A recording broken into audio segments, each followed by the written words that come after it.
I'm going to critique Trump Tower's penthouse, so if you decide to buy, design, or build a property yourself, you won't make the same mistakes. I'm the How to Buy a Mansion guy. My name is Arvin Haddad. Let's watch this together.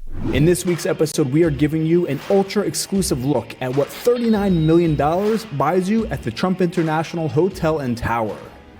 The tower was built in 1970 and rises to a height of 583 feet. It's located directly overlooking the iconic Columbus Circle. You know what's interesting? In the 1970s, when the architect designed this building, they were actually looking into the future because this design was still relevant in the 1980s. But what's obvious today is that it's completely dated. When you try to be the next thing, one day you will be that thing. And a lot of architects know this, but most of them don't. Look at the other buildings in Billionaires Row. You see that blue glass buildings? How many do you see? All those buildings in 20 years from now, in 10 years from now, they'll be like, oh, yeah, that was built in the 2000s. But the smart money goes and builds 220 South that looks just like Essex House because it has passed the test of time. It will always look relevant. Now, the lower portion of the tower is used as a hotel, while the upper floors are for sale as residential condos. Come on in to number 47 BC. Now, this was actually 2 units combined to one huge apartment. It has 5 bedrooms, 6 bathrooms. It's just over 6,300 square feet. And the owners have actually never lived in here. So they got the place, 3-year renovation, and then decided they didn't want it. So this is a pristine, never before ever been lived in apartment, and we are the first ones to show it here on YouTube. So with that, Entryway. Okay, 3 things. Eric is 6'4". He makes the ceiling look even worse, but they are really bad. I mean, to put things in perspective, even the worst of the new construction right now will be 2 feet higher than this. And if you go buy an older building that is renovated, you have to deal with it. And it's not ideal whatsoever. The second, I've got your DMs. I know what's going on with Eric. I will address it at the end of the video. Number 3, look at this layout. I'm going to fix something about this layout that at the very minimum will add $1 million value to this property, and I will tell you why and how. So pay attention, see if you can spot it yourself. We're going to start off to the left here, and wait till you see this. The apartment just opens up to what we saw down below here in the great room. Just Billionaires Row right in those floor-to-ceiling glass windows.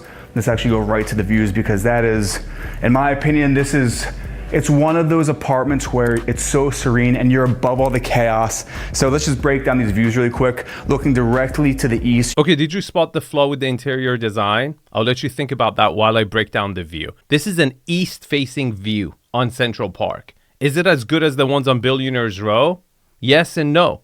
What are the positives? What are the negatives? East facing this way, you're not going to get the depth of the Central Park. On the north facing, you're going to see the whole Central Park. So your depth of view, the greenery, which is the most valuable over there in New York and Manhattan, you're not going to get as much. At a 47th floor over here, you have to look down to see the view. As to at the 46th level, 47th level on Billionaires Row, you will get the park all the way because you have that depth of view. But what you don't get is the east-facing sun coming in the morning light coming in. If you're on the Billionaires Row, you're going to be facing north, so you're not going to get as much natural light. Now, given high rises, you get a lot more natural light because you're not blocked by the other buildings. It's going to be better than average, but you get what I mean. I'm breaking it down for you. And then even if you look to the south here, we have a southern exposure where you have One World Trade Center perfectly positioned in between those 2 buildings.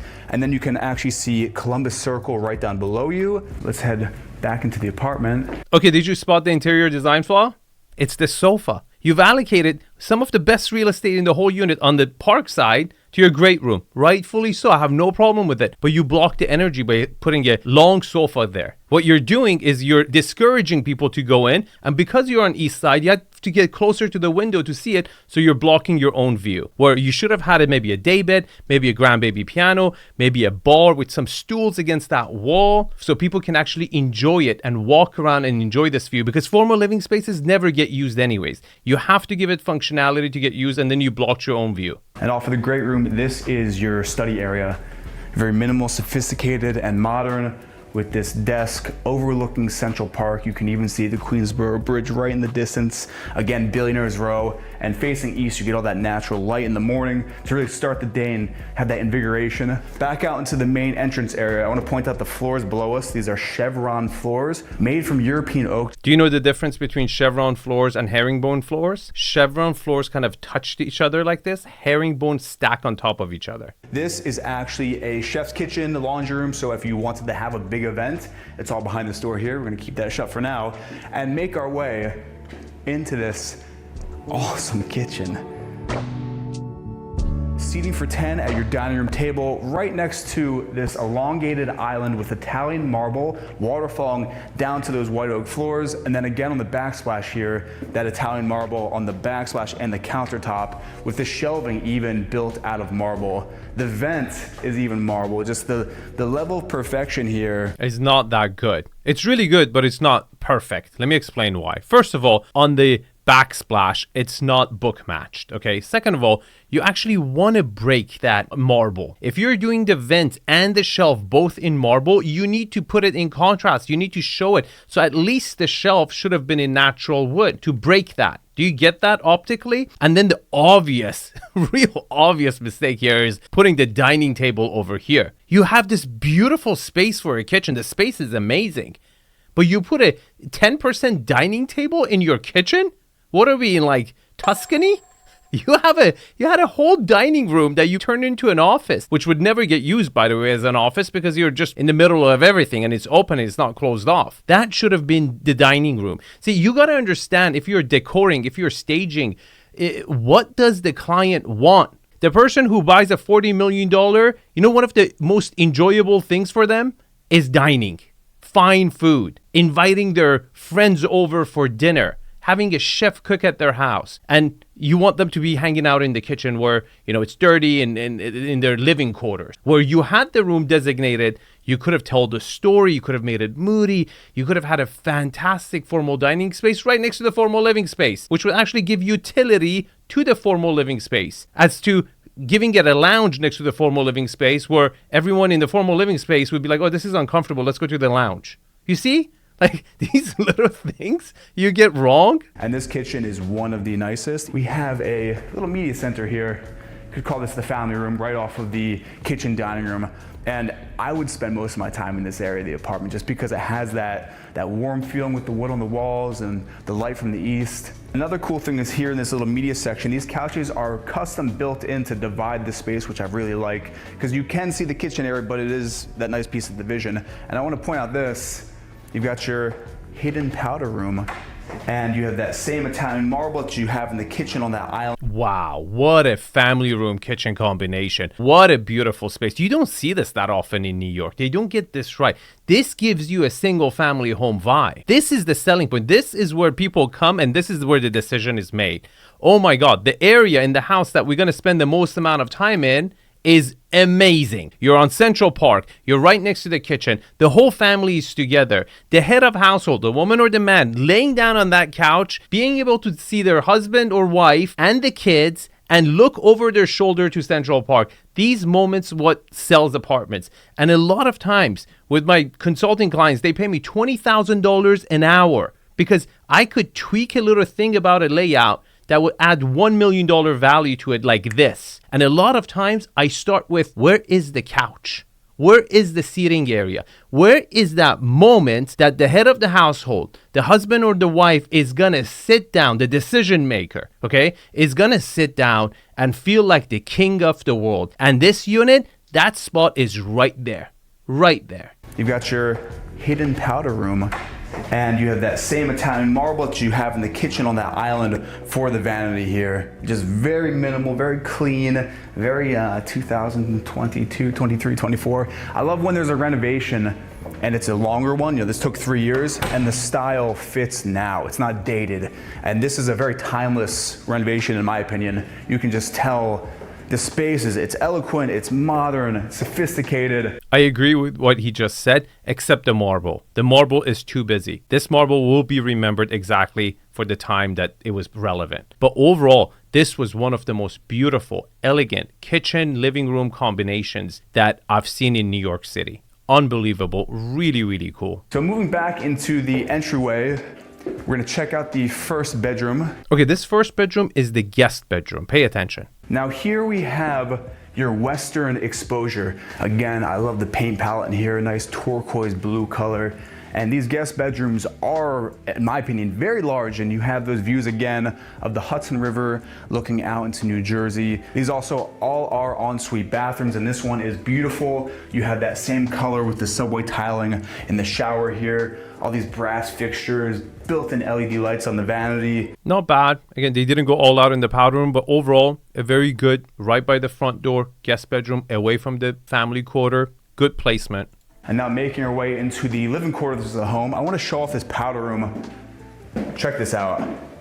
Custom wallpaper here, separate area for the water closet, and that same Italian marble in the kitchen in this powder room, even with these cool, funky lighting fixtures on the walls. Okay, I don't know about the finishes in that powder room. It was very specific to, like, I don't know whose taste, but I like the powder room distribution there. Okay, there's one at the end of the family room in the kitchen and one over here in the main entrance. So if someone comes into the property, they go right in. They don't have to go through, meet the rest of the family, before they wash their hands, whatever the business they have to do, they immediately get access to that powder room. Very important. I also dig this. You have this frosted glass door closing off the living quarters from the public space of the home. These are very sturdy, very industrial.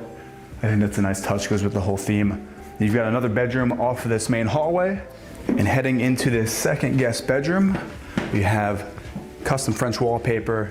Again, those views to the west, Hudson River.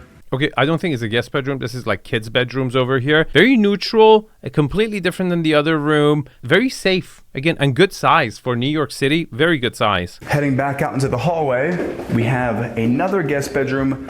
I'm gonna show you off to the right here. Sticking with that pastel color palette, this is staged as the kids' room. And now we even have a southern exposure with that western exposure. So yet again, another corner room here in this apartment. I want to point out again, every bathroom has different marble. Here we have this turquoise marble to match the paint on the walls with those brass fixtures.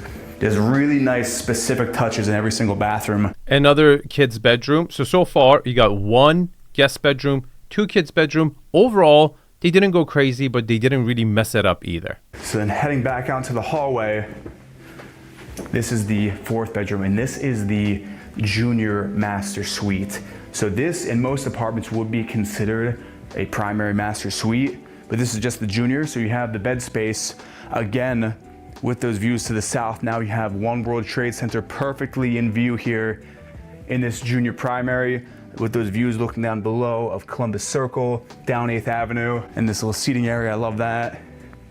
I'll show you the bathroom in here. It's pretty spectacular. Wow, this is actually my first time stepping in this bathroom. You just said it was spectacular, buddy. Like, how did you know it was gonna be spectacular? We now have this pink coral marble here. The vanity is floating with a dual vanity, and that marble is actually dividing the space from the sink area back to this beautiful marble enclosed shower with a seat right here. Wow. I've never seen marble like this. Comment below if you know this specific type of marble. I'm pretty sure it's rose Portuguese. I've seen it before. Pretty sure. All the closets are seamlessly built into this wall here with those custom handles. Again, this is all just storage space. I think that's a very smart way to have closet space in a bathroom. No, that's not a smart way. You don't want to be like washing your hands and turning around and using, taking out clothes from your closet. It's funny because they've had the room, but they allocated so much space to the junior primary as to, they didn't know where to put the closet. And then also at the corner, you have your water closet. But now for the true primary suite, back out into the hall. Let's talk about the hallways because we haven't. This property has hallways a little bit more than usual, but they have a really good width. And because it was two units that they've combined to each other, you couldn't have avoided it. I'm sure there's structural walls that they had to respect and go around and everything. So I can't, fault them so much for it. But what I'm happy about, the width of this hallway that they've given, it's up to par to the price tag. up to par to some of the best in New York City. I've seen much more expensive mansions and penthouses in New York that have narrower hallways than this. So good to see that. This is, actually, we'll show you the closet first. This is the closet in the owner's suite. Decent sized walk-in closet. Decent size. This is smaller than my closet. Are you serious? This is completely out of touch, out of reality for someone who has $39 million to pay for a condo this size. Do you see that? It's like, this is not even big enough for his. Do you know how much clothes someone who has $39 million, especially with New York summer clothes, winter jackets, completely out of touch. And now, I keep saying now we're gonna see it, but now we're gonna see the bathroom in here, saving the best for last. Look at this. Marble soaking tub with a view of One World Trade Center from your bathtub. I have never seen have you ever seen a marble soaking tub? I mean, this is sturdy. That's sexy. Dual vanity with that marble, with the floating vanity, brass fixtures, beautiful oval mirrors here, built-in light fixtures. I mean, this bathroom is just... It's small. Again, you don't have his or hers, and it's a small bathroom for the price tag. Towel drying racks. You also have a steam shower here with that marble. I love how every single bathroom, I've said this now like 3 times, every bathroom has different marble. And then you have a tinted glass door for your water closet, which actually has a bidet. Get a peek of that. I feel like that's kind of a dying thing. You don't really see bidets anymore in apartments. We will now, finally, the best for last. Welcome to the primary suite, owner's suite bedroom in this penthouse here in Trump Tower. You really need your sunglasses in here, or you can shut your shades. These are custom Belgian curtains here. You have your king size bed front and center. Did you guys notice how the junior primary suite in some ways was better than the primary suite? Like, they can't even be the same level. Like, one has to clearly be better than the other one. And especially, you cannot have a closet like that. Like, I haven't even seen a closet that small on a $10 million penthouse in New York. This is a $40 million penthouse. Unacceptable. Now, before I tell you guys how I would tweak this layout to add at least 1 million, probably more, to its value, and then tell you guys about the whole Eric situation at the end of the video, let me tell you guys what I liked about this unit and what I didn't like about it. I love the location. I really like the layout. I think overall the layout was really good. You got 5 bedrooms, 1 guest bedroom, and then 4 bedrooms right next to each other in the whole family area. 2 really well located powder room, formal living space, fantastic. And then you had one of the best combination of kitchen and family room, TV rooms I've seen in a condo penthouse. Great setup. Like, how they connected, interacted with each other. It felt like a single family home. What I didn't like about it, obviously the master bedroom closet was horrible. And also the dining room was mixed in with the kitchen. Easy fix, right? It didn't have that breakfast nook, and the ceiling heights were really low, and the facade of the building just looked ugly, right? Like, completely dated. Now, if you're planning to buy, design, build a property, if you're a developer, if you're a contractor, you're flipping homes, listen up, this is for you, okay? In my 5-day challenge, and first I teach you how to spot flaws, because you first got to know what's wrong, what's not okay. And you base that from the 10 principles of quality, which I teach, right? Now, this principle is layout, right? This layout has an issue. It's a really good layout, but this is a problem, right? You have to identify this, and you identify it based on avatars, okay? Which I teach you guys in day 4 and day 5 of the challenge, teach you how to identify the best avatar for your property. Now, in this case, the avatar they're targeting is someone who has 3 kids, and they still want to have a guest bedroom, and they want all the kids to have their own bedroom. However, they've sacrificed the primary bedroom master closet significantly, and that's a very binary decision. You got to understand which decisions are more important than the other ones. And not having enough closet on a primary suite is a deal breaker. Like, forget it. It's done. It's like, great, it was awesome, but it just didn't have that. There's a way you can target that demographic, which is, by the way, a good demographic, and they find it hard to find the right unit for themselves. So if you can meet their need, they will be very happy. And the way you would meet their need is that you question that demographic and you ask, is it possible that for that demographic to have one really young kid? Quite possible. Very, very possible. They could have a newborn. They could have a toddler. They could have a 3-4-year-old. And guess what? One of them could be much older. So you could still target that by allocating a significant amount of the real estate, the square footage of the junior primary suite as a hair closet, making it one of the best hair closets in all of New York, and still have a nursery in the unit with his own entrance, which would make this still a 5-bedroom. And guess what? When the older kid goes to school, the nursery could be an office for the husband or wife. That alone will add at least $1 million to this property. And that's why people consult with me, because the smallest tweak I can make will have such a huge impact in the exit price. And I'm not an architect. I'm not a contractor. I've dedicated 5 years of my life to spotting flaws that would affect your resale value. That's what I do, okay? That's my preferred. I spot it. I'll tell you how to fix it. If you want a link, click down below. The 5-day challenge starts. Sign up, email, text message. It will remind you when it's coming up. Now, the whole Eric situation, I never wanted to make this video, but considering I've critiqued so many of his properties, and this is one of his properties, I feel like I have to. What's extremely clear to me is that this is a real obvious case of mental health issue. He either was on medication, or he forgot to take his medication, or for some reason stopped taking his medication, and he unfortunately hurt someone really badly. And he's in a lot of trouble right now. Now, unfortunately, these mental health issues really play out in public because they don't know what they're doing. And I ask you guys to be forgiving and, have understanding and compassion towards him, because, mansion tours, whatever, like, we're all human. We're all born with different problems. Some of us have heart issues. Some of us have vision issues. Some of us go bald, right? Liver issues. Some of us are overweight. You go after, you take the medication. And if you're going through something like that with mental health, there's no shame in it. You could have had a heart issue, right? Just take the medication. It's just a human thing, and get it fixed. And don't be ashamed of it. And no one is trying to control you or, control your thoughts or whatever. There are illnesses that you could have, and there's medication for it. So, please be supportive of him. Send him messages of love for comments and everything. And if you have these issues, just take your medicine and keep your head up. Thanks for watching. On a brighter note, if you want a house with a booty, click right here. And the link to the 5-day challenge is in the description below. Thanks for watching, and I'll see you guys in the comments.